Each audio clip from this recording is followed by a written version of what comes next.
We're just right at the cusp of some really interesting innovations as we begin to implement artificial intelligence and advanced sensors into the machines themselves.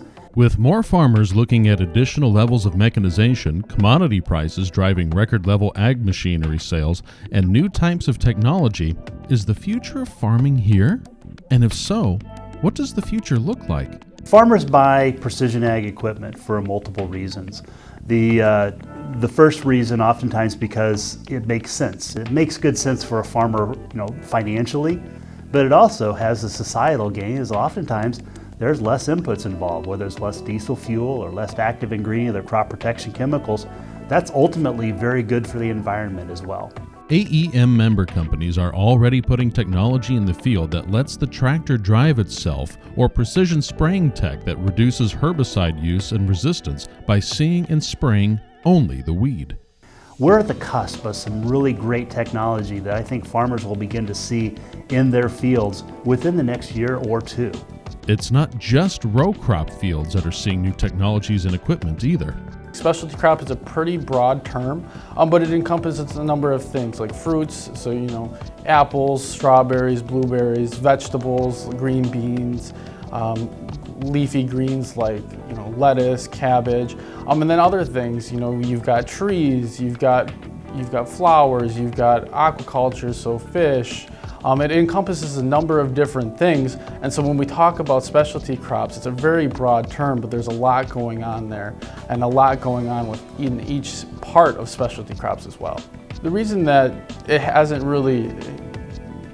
been a lot of mechanization within this market is because specialty crops are delicate. You think of an apple or an orange or a berry, you have to be very delicate with the way you handle that. And so, because what you harvest is ultimately what the consumer ends up buying and seeing at the store, and most people don't want to buy a bruised apple or something like that. So when you look at row crops like corn or soybeans, that's something that you can be a little more harsh with. You still want to be careful, but you can unload it in bulk and you can be a little more rough with it. With specialty crops, you've got to be very delicate in the way you handle it. While the produce section has consistently been stocked in your local grocery store, until recently, most of that produce had always been harvested by hand. But as those hands become fewer and fewer each year, the development of machines that can harvest our food becomes even more important. It's a very labor intensive at the moment, but one machine has the ability to do on a per hour basis what 20 people are capable of doing. So that's a lot of work saved, and ultimately that is better on the farmer's bottom line, and it allows us to produce more as well.